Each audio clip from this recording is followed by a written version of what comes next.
Mm. Okay, I'm back. So sorry. This person and their baby calling me and calling me and calling me. You know, don't give your baby your phone. I know, it's easy for me to say that, isn't it? Okay, so we were talking about, if you're just tuning in, we were talking about a woman from Alabama who lived in Thomasville, Georgia, named Lindsay Shiver. And Lindsay Shiver is sitting her fanny in prison in Nassau since Monday because she has been arrested with her alleged boyfriend and another dude who are in their 20s. She's 36. And she has been arrested for planning her husband's murder. So evidently he filed for divorce in April one day and said she's having an affair, whatever. And I don't know what Georgia law is. And then the day after, she filed for divorce, which I don't know how that really works. And she said she filed for divorce and said that the wife feels unsafe in the primary home, and she has installed locks in the interior doors for protection because the husband has been physically, emotionally, and mentally abusive. Now, I'm not saying that women lie, but she didn't have any of these problems until the day after he filed for divorce. Ding, ding, ding, ding, ding. I love the word alleged, too. I just want to get a shirt and have it say alleged. What I should have it say is alleged debutante. So she is mad. So the real story is, here's the real story. Her attorney says this. She was denied access to the jet and says the extramarital affair took place with her husband's permission and knowledge. Now, there is something called swinging. Now, that's different than an affair, even though it seems like an affair. It's when two people both decide they're going to have ookie pookie with other people, and then it's allowed. But this was not that case. This was her being secretive, hanging out with this dude named Adrian, also aka Terrence. Okay. So she's been sitting her butt down at Baker's Bay Golf and Ocean Club, got her own house, living the life. She might think she's Jada Pinkett Smith. She's been married for 12 years. She lives in a $2.5 million, 8,000 square foot house in Thomasville, Georgia. She doesn't work. I mean, she's a mother, but she doesn't work. She's just living her best life. So she's like, I'm going to get custody, I'm going to get alimony, and I'm going to get this house. Well, Brother Robert says, no, ma'am. You're not gonna get this house now, and you're not gonna get these boys because you're down there hoochie coochie and all your day over in the Bahamas. Well, the dad worked as a CEO for a company, some food service company, flour company that is worth like $5 billion, and then the husband does a life insurance company. We need that on a shirt. So he not gonna get her. He says, you're getting out of this house. And this is great. He's argued that his wife isn't entitled to alimony because she graduated with a marketing degree just like him. And she is, quote, capable of supporting herself. I'm sort of on the, even though I think women rule the world, and I said to my daughter today, do you know that women are smarter than men? Everybody knows it. It's just the way it is. And men must think that they're the smartest, but we all know it's not true. I'm sorry, but that is the rule of thumb. There might be exceptions, but it's a rule. But these women make us look bad. You've got this girl, and then you've got Kevin Costner's wife who signed the prenup, and it's like, they're making me get out of the house. I wanted the house. And you're like, no. No, you're not. You're not staying in the house. You signed a document. You're out. Okay. Oh, yeah, I didn't even think about that, Catherine, that he sold life insurance. Well, I bet it was a lot, too. And if you're a widow or a widower, people immediately are like, oh, they had a wonderful marriage. It was wonderful. Do you remember the woman recently? She wrote a book about grief, and now she's been charged with killing her husband. You were told no alimony if you're having an affair. Well, I think that's the case in North Carolina, so I assume so. So then this woman is looking at no more jet, no more Bahamas, no more house. She's just going to be working 9 to 5. What a way to make a living.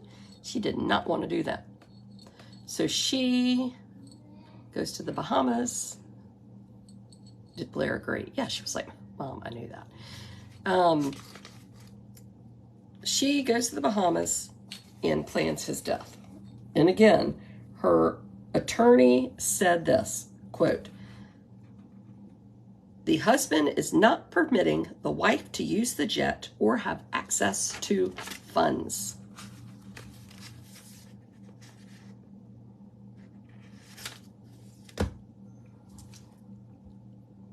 It's sort of awesome. You're going to have an affair. And yes, and then her team was #1 in the USTA Georgia tennis match. You know, they're these women, they play tennis. It's like a lifestyle. Kind of like drinking painkillers out of the chipmunk's glass. It's a different lifestyle, but it's equally respectable. What's up with Kevin Costner? Oh, I can't even get into that today. It's such a long story. It's long and dark and sordid.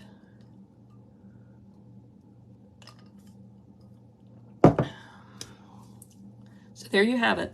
That's what's happening in Georgia. The devil went down to Georgia. You can't have your cake and eat it too. And in all seriousness, this woman has 3, she's been charged. She has 3 lovely sons. She has parents that she seems to adore, according to her Instagram. She has a sister-in-law and a brother and all this family. She's going skiing and she's going to the Bahamas and she's going on girls' trips. But it wasn't enough. And when you start thinking that you could kill someone, 1, you clearly never lost anybody you loved. And 2, again, you will get caught. FYI. You will get caught. They will track your phone, your WhatsApp, your eyes going through a closet door. They will find you. They will get you. And now these precious sons have no mother. And they'll never have a mother. And was it worth it for money? No, it wasn't worth it. So even if you wanted to do that, just get a hold of yourself because you're going to get caught. Go ask the sheriff if you can spend a weekend in prison and then be like, I don't think I want to do that. No.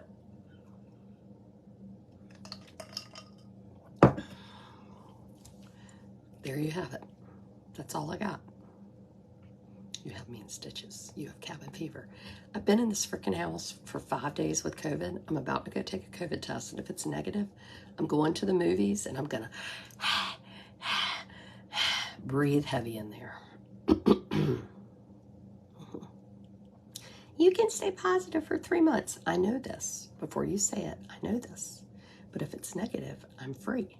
If it's positive, I am still allowed out. It's a win-win for me to take the test. It's true. No amount of money is worth it. And all those friends, and some of her friends I sent messages to, some of them follow me. I sent message to them. Did you know she was going to do this? And then I messaged 2 of my friends and I said, I would just like to tell y'all that if you are in the Bahamas and you get arrested for this, and you and I are friends, I'm totally gonna like sell out to, you know, the New York Post and be like, I would like to talk to you about my friend because I had no idea she played tennis. We had shrimp burgers. She is delightful. Her husband, he seemed nice. That boyfriend, I don't know. I mean, I guess it was, I don't have any friends that have boyfriends. If any of my friends have boyfriends, then they're not going to be my friends. I'm not into that. No, me no play that game. I'm not covering up for anybody. I can't even remember where I'm supposed to be, much less try to tell a lie about it. All these people having these affairs. I mean, you're going to get caught. I mean, hello, have you met an iPhone? It's like Adrian was taking 9 steps at 11 a.m. And then I have all these children. I mean, when could you have an affair? Are you coming to pick me up from the dentist? I have a haircut at 2. Who's taking me?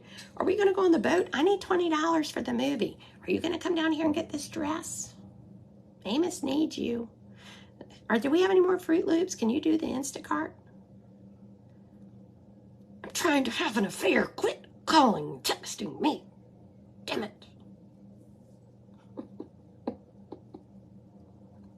It just seems like so much trouble and effort and work. And now you had to go and think you had to kill somebody? And then do you really think, no, she did not kill him. So, but let's say she had killed him. Does she think she's going to be happy after she kills him?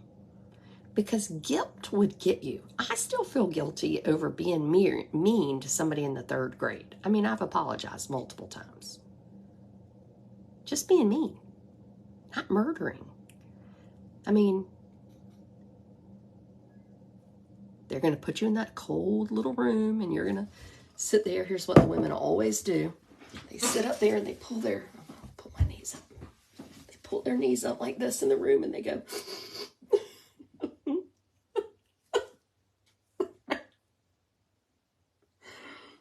I had no idea. He was on the jet ski in front of me, and then the next moment, poof.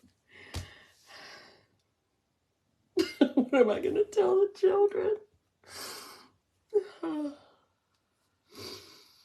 I'm real cold. Can I have a drink? And then the police are going to be like, there's no tears in there. She's not crying. I mean, I've seen it go down. I know.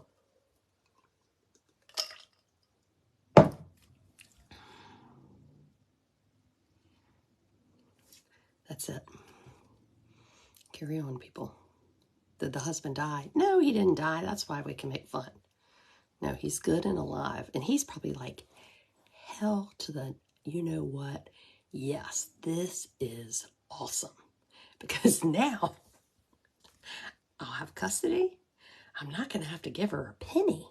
I mean, I don't even have to like pay a car payment. She is kaputty. I can sell all her mess, get her jewelry. I mean, this is fan-freaking-tastic. And her poor mother, her mother just did not know that was going to happen. She does not believe it. She does not believe it. It's like Casey Anthony's mother. Mama, I did not do it. I know, honey, I know you didn't. You and that Collie Russell, she was kidnapped, and we all know it, by that bald man with the little red hair on the side. Mothers believe their children. They can't help it. It's like a genetic like pull of, I must believe, I have to protect this child. I shall believe them, even what they say is bullshit-a-roni. The painkiller. I mean, this is a teensy-tiny painkiller. And I put the teensy-tiny part over on a minute. I just love this kind of fodder. I really have been in here for Casey's mom turned her in and called the cops. I know, but then later, Casey's mom won't admit that she did it. My weekend. Okay, Elizabeth, I'll have Sheila Sneed send you a message. It's talesweekend.com. We have 187 people signed up for my weekend in October. And no, I do not have a bus. This is just how I am normally. And I'm supposed to give the final number. Today. Today's August 1st. So maybe tomorrow.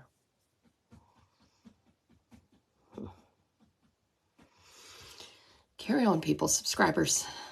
We're going to finish this conversation over in the dark side. I'll see you in 2 minutes.